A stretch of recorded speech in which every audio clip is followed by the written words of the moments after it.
Good morning, everybody, or good afternoon, depending on where and when you are watching this.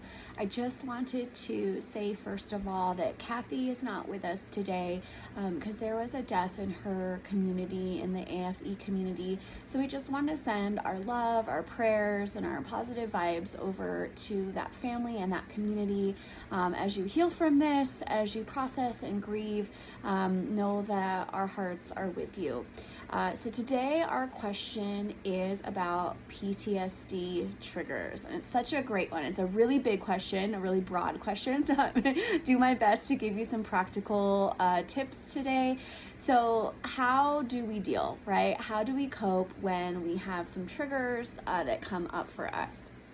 So the first thing I want to say is that we need to back up a little bit and understand what is happening in the brain and the body at this point. This is so important because this is really going to help us. So first of all, what happens when we experience a trauma is that our brain synapses actually connect to several other stimuli, if you will. So what might have not been problematic before suddenly feels really triggering or activating for us.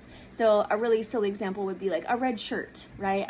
We see a red shirt and suddenly there's an association there to an experience that we've had.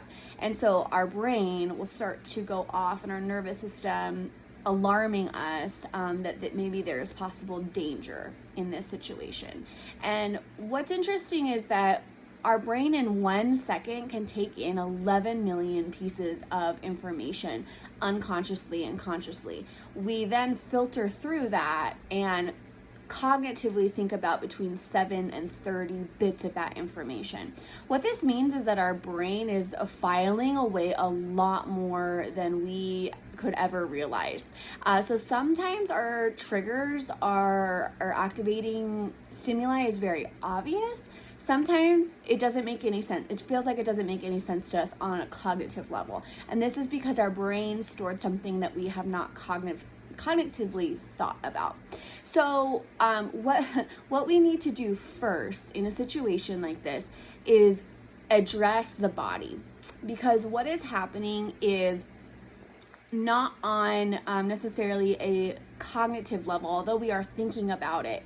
Our body is reacting to something. So the energy actually gets diverted from our prefrontal cortex, or our thinking logic brain, and the energy is not going there anymore in moments like this. So it doesn't really help to try to think our way out of this situation. So first we need to address the physical body and what's happening there.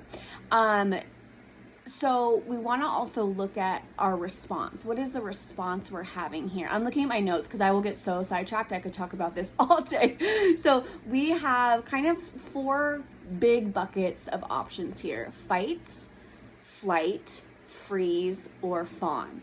Now, fight is going to look like maybe an anger response.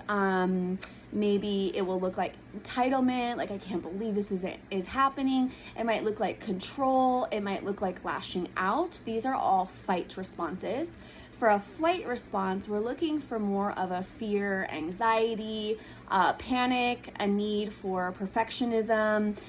This can also look like trying to stay really busy all of the time. Then we have a freeze response, which looks more like that depression, maybe numbing out, watching a show for hours on end, feeling like we can't move from the couch maybe. It's definitely disconnection, and we could use the word disassociation. It could also look like indecision. This one has happened for me a lot. And then lastly, we have fawn, and fawn could use a whole other video, but fawn looks like people pleasing, avoiding conflict, collapsing in our boundaries, ignoring our own needs. So based on all of these, we have to pay attention to this first and notice after we get calm, how are we reacting or responding. So if we have some of these fight symptoms, a great thing to do is movement. What our body is wanting to do is usually use up some energy that is racing through us. So what I often recommend for clients is called a lumberjack, and it's bringing our hands above our head like we're holding an axe, and then just coming down between our legs with like a breath as we're coming down. This is a great one. It often helps move that energy through the body. Walking, pacing also might be great for you if you're noticing this fight response. Next, we have flight, and a great one for flight, depending on how severe the feeling of panic and anxiety is. A great first step might be to kind of shock the system with a sensation. And this would be like an ice pack on the back of the neck, on the wrists, maybe something sour in our mouth, like a lemon or a lime wedge, and sucking on that real quick. And again, this is really gonna pull the body out of that kind of anxiety spiral and into the present moment, which is usually really great. It works really well for people. And then we wanna kind of layer, and we will do something like maybe getting outside to catch our breath, opening up our peripheral vision, because our vision actually goes into tunnel vision when we're dysregulated. So doing something like turning our heads from side to side while counting a color in the room, getting outdoors to see that open space, that open sky, all of this can be really calming when we're in that flight mode. Next, we have freeze. So reconnecting with ourselves, doing something like a swaying motion, right? Holding our body. I can't use both my hands because I'm holding a camera, but putting a hand here and then a hand on the back or the front of the head, holding ourselves, doing a hug, rocking, swaying. All of this is really grounding and getting ourselves back reconnected with our bodies.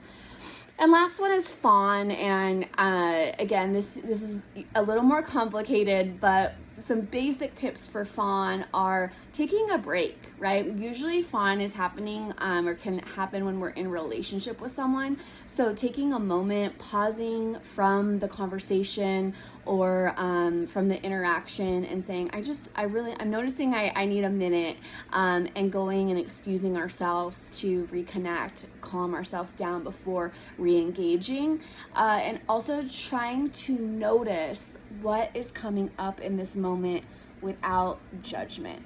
So just saying with neutrality, okay, I'm feeling really scared right now in this moment, and I'm not going to place a judgment on that, like, oh gosh, I shouldn't be feeling this way, how come I'm always struggling with this? Try your best to just notice that without engaging or connecting to it from that place of judgment.